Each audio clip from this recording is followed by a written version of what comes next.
Good evening, everyone. My name is Vanessa Beeley, investigative independent journalist and photographer, recently returned from a 4-week trip to Syria.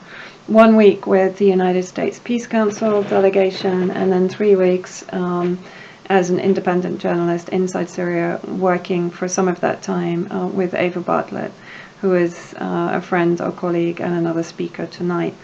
My apologies that I can't be with you in person. It's due to the US changes in the visa regulations, which came into effect in January 2016.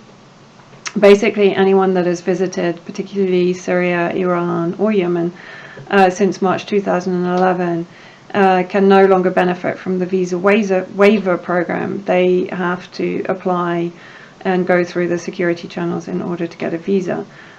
We didn't, by the time we realized this, we didn't have the time for me to go through the various channels in order to get the visa. So my apologies.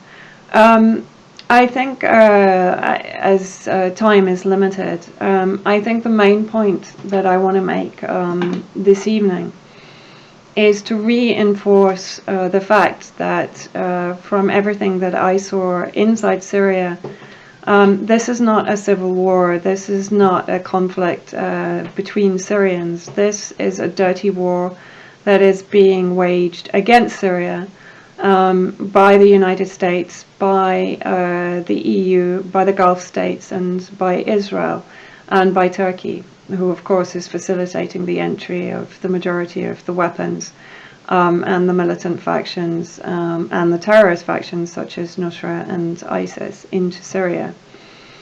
I think what we're seeing currently with Aleppo in particular is a lifting or a breaking through of the mainstream media firewall that has ensured that we only receive a very filtered version of events in Aleppo. And this, for me, is actually a microcosm of the mainstream media reporting on all of Syria. What I think we need to remind ourselves of, who are the forces behind our corporate media, the NATO-aligned media, who are ensuring that their narrative runs in lockstep with NATO state agendas and objectives in the region. Of course, the investors in these media moguls and mainstream media outlets are the corporatocracy, the ruling elite, and of course the military-industrial complex, who are heavily invested into the media organizations. And so we should not really be surprised that their agenda is certainly to maintain perpetual conflict inside Syria. But if we go back to Aleppo, what we see here, and I'm quite sure that Ava Bartlett will be able to answer any questions you have on Aleppo, as she has only just recently been back there. And what we see, in my opinion, is that Aleppo is a microcosm of how the whole conflict against or inside Syria is being portrayed both by our mainstream media and by our governments and by our NGOs, our so-called humanitarian, often state-sponsored, foundation-sponsored NGOs such as Human Rights Watch and Amnesty International. We see basically the ignoring of the majority voice, the 1.5 million civilians in West Aleppo, in a city that has been partitioned by the invasion of NATO state and Gulf state funded militia and armed militants into East Aleppo, where they have imprisoned and held hostage probably around 250,000 civilians. The majority of whom have been held hostage, they have been imprisoned, they have been starved, deprived of the humanitarian supplies that are being allowed to enter East Aleppo by the Syrian government and its allies. The media and our governments have amplified the voices of what are effectively externally implanted militant factions in East Aleppo as being the voice of Aleppo, completely ignoring the 75%, the 1.5 million civilians in West Aleppo who are opposed to NATO intervention in Syria and who stand behind their elected Syrian government, state and Syrian army. Even if they are actually opposed to the Syrian government, they still unite behind it as the unifying factor in Syria at the moment, resisting an illegal NATO proxy military intervention. These people are dehumanized. They're described as Assad loyalists, whereas in fact this is a complete fabrication. It's a lie.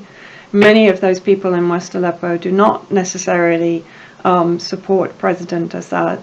However, what they do believe is that reforms, any sort of changes, any development, any evolution within the country should be pushed forward and driven by peaceful means. They don't believe in killing their country in order to improve it. So this marginalization, eradication of the majority voice in Aleppo is then being irradiated out throughout the rest of Syria, and in fact our mainstream media is completely ignoring the voice of the majority of Syrians who stand behind their elected government, the Syrian state, and the Syrian National Army and its allies in cleansing Syria of this infestation of militant factions that are not Syrian. The majority now that are fighting inside Syria, that are armed and funded by our governments, are foreign mercenaries. They are not Syrians. The most important point, I think, to make, one is that we need to resist any further escalation of violence or military intervention inside Syria, particularly the no-fly zone that we know harbors threats of an escalation of war with Russia, between Russia and the United States on Syrian soil, but also to battle against the illegal and crippling economic sanctions that amount to economic terrorism on behalf of our governments. They are not punishing anybody except collectively punishing the Syrian people for standing behind their nation in resisting intervention by our governments. I had the privilege to meet with an opposition member. She's an independent deputy. She was elected to the Syrian parliament in 2012, Maria Sada. She's a Syrian citizen, she's a woman, and she's a Christian. And in her address to the UN in June 2016, she made the very clear case for the fact that US and EU sanctions are effectively economic terrorism and are having as devastating an effect as the armed and military terrorism that is being inflicted or imposed upon the Syrian people. And I would like to just put across the points that she made. Because I think rather than hearing my voice, it's important to hear the voices of the Syrian people, and particularly of the representatives of the Syrian people, the internal unarmed opposition, not the external armed opposition, that are demanding the intervention of completely despotic monarchies such as Qatar and Saudi Arabia in order to impose an Islamist government that is not wanted by anybody in Syria. Syria is all Syrian people, all factions, all sects, all areas of society want to remain living in a secular state. They do not want some sort of extremist Islamic state imposed upon them. So I will leave you with Maria Sada's words to the UN. We, the Syrian people, do not want any state to speak in our name. We have the right to decide and choose our destiny. The opposition is a legal structure inside the parliament and not outside the country related to foreign agendas. We want to start reform by involving all Syrians working together in partnership with the institutions of the state and not by killing each other. Democracy means a certain level of political culture. It is not something that should be created by war.